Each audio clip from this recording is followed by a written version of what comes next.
Have you noticed that throwing away good men has become a rite of passage for modern women these days? Look, it's happened to me. It's happened to you. And my boy Dapper Dev, he covered this lady. So I want to throw my hat into the ring and just give you my own analysis because I just so happen to also be fluent in the language of women, and I really enjoy being a flashlight in the dark abyss that is this modern age. Now, her post, as you can see, it says that it's not illegal to break up with a nice man. We all know about how nice guys finish last, and I really think that horse has been beaten senseless, just beaten to death, brought back to life, and then beaten to death again and again and again. So I'm not going to do that. But I want to take a minute and fill you in on the etymology of the word nice, if you're not familiar. So it comes from the classic Latin word nescio, or traditional ecclesiastical Latin pronunciation would be nescio. It means ignorant, unaware, literally not knowing. That's what nice means. Well, it's what it meant. If you were a nice guy in France back in 1300, you were one or more of these things. You were careless, clumsy, weak, poor, needy, simple, stupid, silly, foolish. So as you can see, nice has obviously changed its meaning quite a bit over the centuries. It's done a 180 because now it means kind, pleasant, agreeable, friendly, right? How ironic.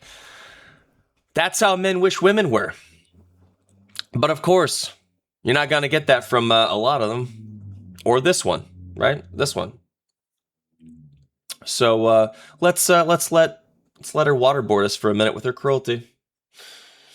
Should be fun. By the way, if you're a woman and you're dating a man who is nice and respectful and treats you well, but still deep down you're feeling like that's not your person and it's not feeling like how you thought it was supposed to feel like, and you don't want to spend every day of the rest of your life with them, not illegal to break up with them. Not fun, not easy, but not illegal to break up with a man because he's nice. Right? And I'm saying this because every single week for years, I get variations of the same message from women that write into me saying, like, I have a perfect boyfriend. He's so amazing, but I'm still feeling like something's off. And like, am I just overthinking? Is there something wrong with me? If you're feeling like that, he's not perfect for you. He's going to be perfect for somebody else, but he's not perfect just because he's nice. And like, in theory, the dating pool would be better where women would get to date many nice men and then decide between those nice men who they're compatible with and who they actually have chemistry with. But like, just because you don't like a nice man does not mean you want to be treated like shit, and you're not obligated to stay with them because they're nice, right? Because a man is not like sitting up at night, not able to sleep, nauseous, overthinking, like Googling relationship OCD when they have to break up with a nice woman. For the most part, I'm saying. For the most part, men are not doing that. But women feel so guilty that they psych themselves out and they think that they're like, women do mental gymnastics to make themselves like a man so that he doesn't get upset. And I'm just saying, I want everyone to free those nice men so they can go meet other nice women. And then you can go meet a nice man that you actually have chemistry with. I want everyone to be free. Love you. Oh, okay. So she's being altruistic. Wow, what a saint. Do women have a pool of... What is she talking about? Women have a pool of every kind of guy. They can pick and choose. They they break the hearts of these nice guys and then they go after the other guy, right? The bad boy. But so she says in the beginning, a man who is nice, respectable, and treats you well, but he's not your person. First off, I hate this "that's not your person" language. It's usually women saying it. And when they say it, it's they always say it in this upspeak valley girl affectation. It's really annoying. And then, of course, she brings up feelings. Gotta bring up feelings. Yeah. Yeah, sure, feelings, they matter to an extent. But women tend to use feelings solely as a diagnostic tool for everything. This is why women need men in the first place, because we live in the world of logic and reason, and we know how to regulate our emotions. We are the voice of reason and logic for women. They need us in that capacity. I'm not saying women can't think logically. It's not their dominant. Let's just say if being logical is being right-handed, they're left-handed. So, um, but the translation of what she's saying, it can be summed up as simple as she got bored. Right? She got bored. Is some of that on him? Yeah, possibly. He probably for that guy in that situation, he probably really liked her. He had the looks and the personality to attract her. Yes, but it wasn't enough of a challenge for her. He wasn't enough of a challenge for her to stay, right? They can hook him, but they can't keep him. If I had to guess, I'd say that he probably showed all of his cards and he lost any mystique he had with her. Women would prefer a man that is indifferent to them than a man that is devoted to them. Yeah, women don't make sense. They don't.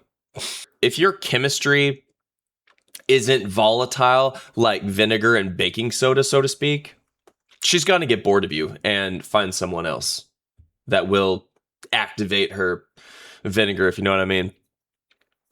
And that's why I always say the only way that for a relationship to work is if the woman is more into the dude, right?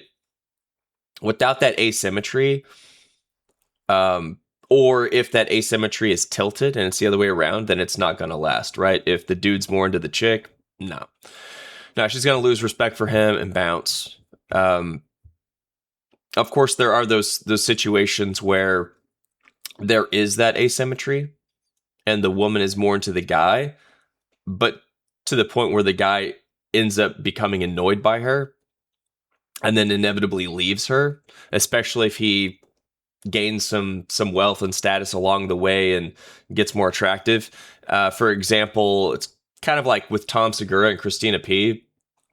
They're apparently they're separated, and apparently they're getting divorced after being married for 18 years and having two kids. And from my point of view, based on what I've seen, he most certainly acts annoyed when he's around her. He's annoyed by her. Um, when he was overweight, it was a good deal for him to be with her. She was younger, right?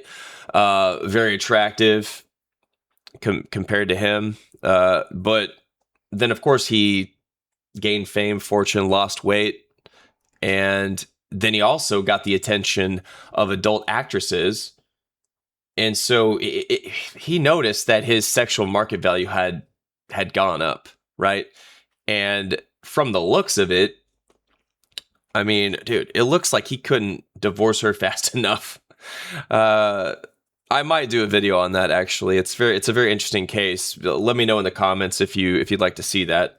But if you're not Tom or a rich celebrity in general, good luck finding any woman that will stick around for the rest of your life or even her life for that matter. Also, well, there is Brad Pitt. He couldn't even he's an attractive celebrity and he couldn't even keep Angelina Jolie. So, well, I mean, it looks like this yeah, looks like this this relationship casino is a bust no matter what. Right? It's a total crapshoot. And now that I think of it, I've seen a lot of those street interviews. You're probably familiar with them, where they stop couples on the street, and a lot of the time they'll find out that they've been married for, it'll be an older couple, they'll find out they've been married for 30 or 40 years, and the couple be in their 50s or 60s. And they ask them if they trust each other, right? And they do the whole like swapping phones thing, and through either the wife being suspiciously hesitant to do that or actually just forking over her phone, I guess in hopes of it not being found out, the husband ends up finding out that she's been talking to another guy, cheating on him. With like, it's like she's talking to a guy and sleeping with a guy from her work or something, or even one of his friends. That happens. And so, yeah, he finds out that she's been cheating on him and doesn't really love him.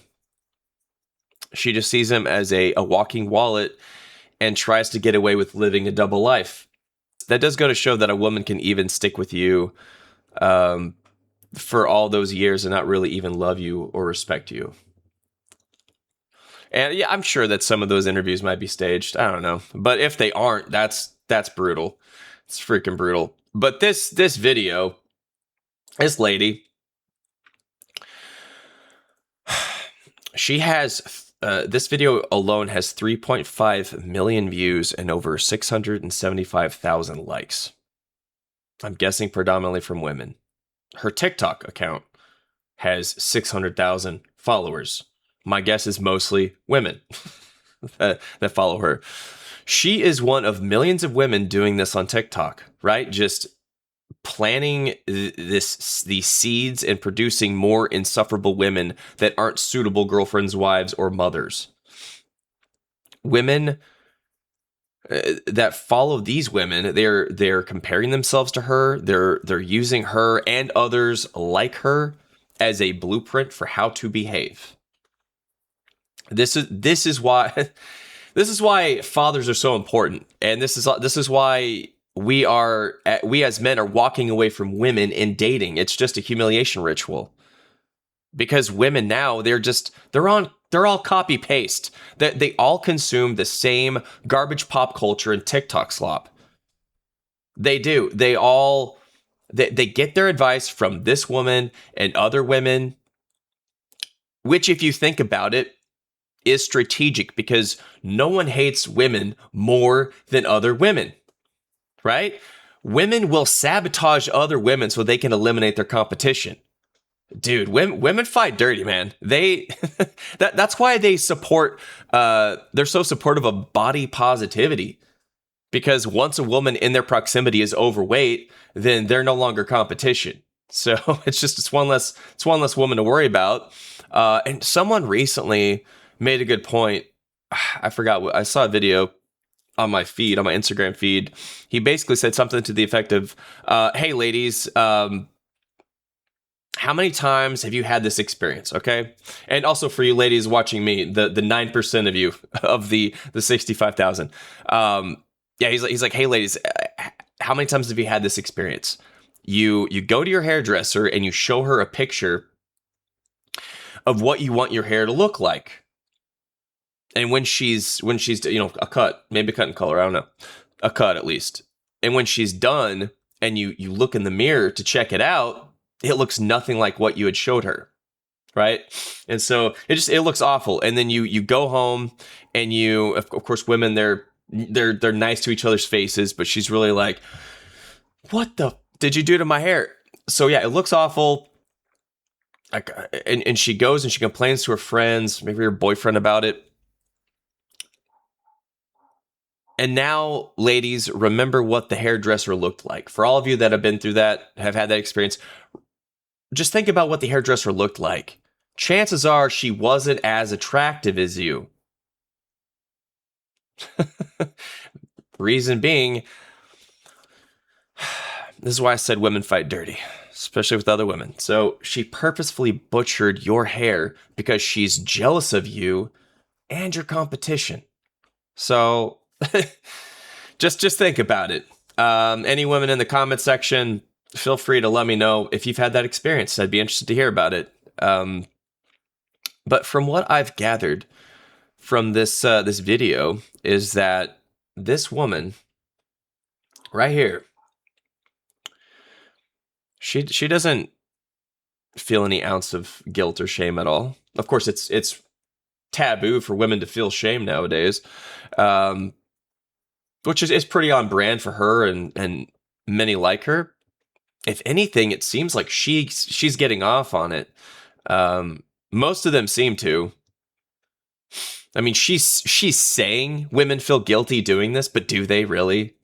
I don't think so. I really don't. I think what it does is it fuels and inflates their egos, right? They do it so frequently that now they feel nothing. That just like when they rack up bodies, right? They spend their prime years from late teens to their late 20s and beyond, just sleeping with so many men that they can no longer pair bond and have a long-term relationship. They just can't. Social media and smartphones have obliterated their minds and sucked out their souls. So, yeah, as far as I'm concerned, the dating landscape it's pretty cooked. It's pretty done. Can you find a good woman? Yeah, somewhere maybe. Where are they? I feel like they're either married or dead. Right? They either passed away because it was one of your grandma's friends. She was a good lady back in the day, right? Women used to be decent. They used to be nice. They used to be kind. They used to be pleasant to be around. But now, thanks to feminism and thanks to Schrodinger feminism, which is just,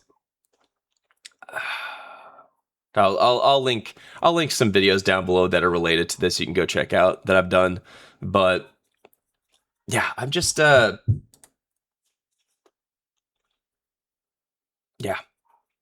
You're right there with me.